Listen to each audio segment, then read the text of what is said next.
Assalamualaikum warahmatullahi wabarakatuh. Halo semuanya, nama saya Ibnu Hafiz dengan NIM 7211419091. Jadi kali ini saya akan membahas mengenai implikasi etis dari teknologi informasi. Pertama ada cakupan perspektif versus cakupan deskriptif. Jadi cakupan perspektif untuk MIS itu menentukan bagaimana MIS sebaiknya dikembangkan dan digunakan di dalam suatu perusahaan. Jelas ini merupakan pendekatan yang lebih baik untuk menampilkan materi kepada mahasiswa yang memasuki dunia bisnis dibandingkan dengan memberikan cakupan deskriptif yang menjelaskan bagaimana hal-hal sedang dilaksanakan.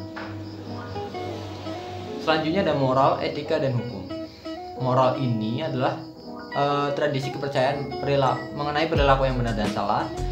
Lalu etika atau ethics itu adalah segumpal kepercayaan, standar, atau teladan yang mengarahkan yang merusuk ke dalam seorang atau masyarakat.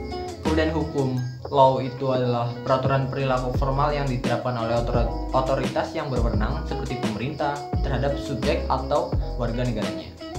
Selanjutnya kita akan bahas mengenai meletakkan moral, etika, dan hukum pada tempatnya. Jadi penggunaan komputer di dunia bisnis ini diarahkan oleh nilai moral dan etis manajer, spesialis informasi dan pengguna, serta hukum yang berlaku. Hukum ini adalah yang termudah untuk diinterpretasikan karena bersifat tertulis, tetapi etika tidak terdefinisi demikian tepat dan mungkin bahkan tidak disetujui oleh semua anggota masyarakat. Dan wilayah etika komputer yang kompleks inilah yang saat ini banyak diperhatikan. Lalu kita akan menuju ke kebutuhan akan budaya etika.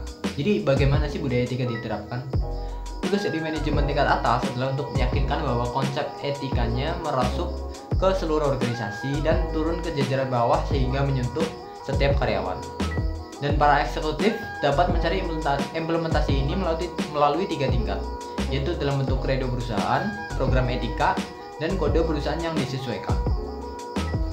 Kredo perusahaan ini itu adalah pernyataan singkat mengenai nilai-nilai yang dijunjung perusahaan, sedangkan program etika atau ethic programs itu adalah upaya yang terdiri atas berbagai aktivitas yang didesain untuk memberikan petunjuk kepada para karyawan untuk menjalankan kredo perusahaan. Selanjutnya kode perusahaan yang disesuaikan ini adalah adaptasi dari kode untuk industri atau profesi tertentu. Jadi banyak perusahaan merancang sendiri kode etik mereka. Terkadang kode-kode ini merupakan adaptasi tersebut.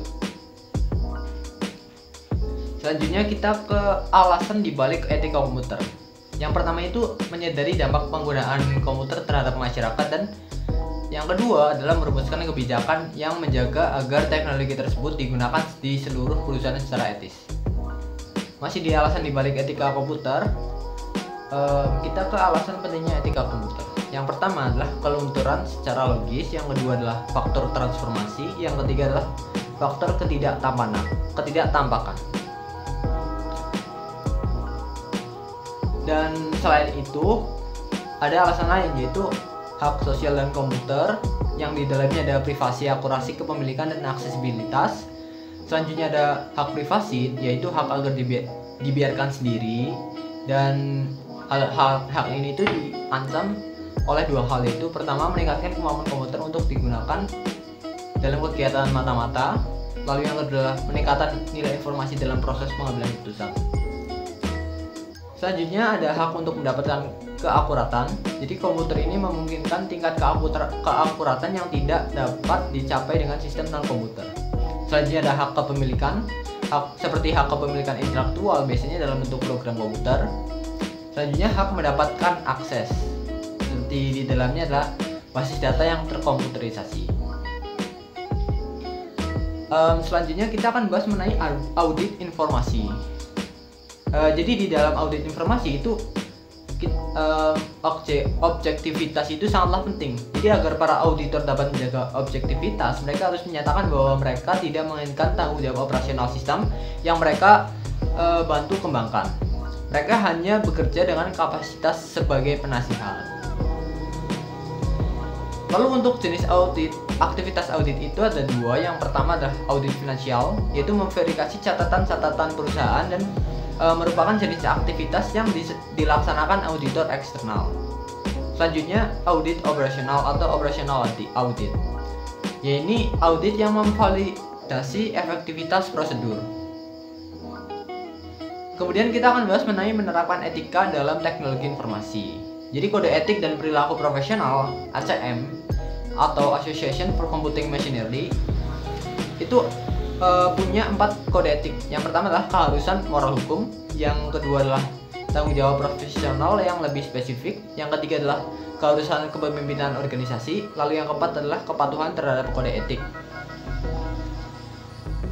Kemudian masih di etika dalam teknologi informasi, ada pendidikan etika komputer yang bisa dilakukan melalui 3 cara, yaitu pertama adalah mata kuliah di perguruan tinggi, lalu yang kedua adalah program profesional, lalu yang ketiga adalah program edukasi swasta.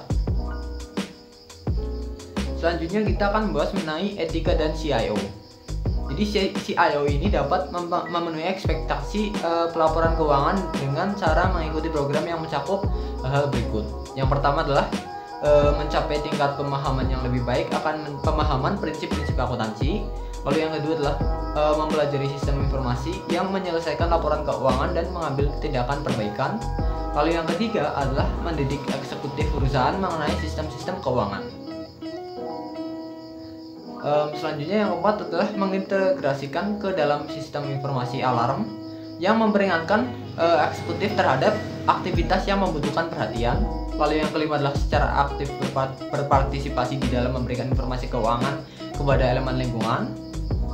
Lalu yang keenam adalah mengendalikan dengan ketat keuangan yang dihabiskan untuk sumber daya informasi. Jadi itu semua yang bisa saya sampaikan. Kurang lebihnya mohon maaf. Wassalamualaikum warahmatullahi wabarakatuh.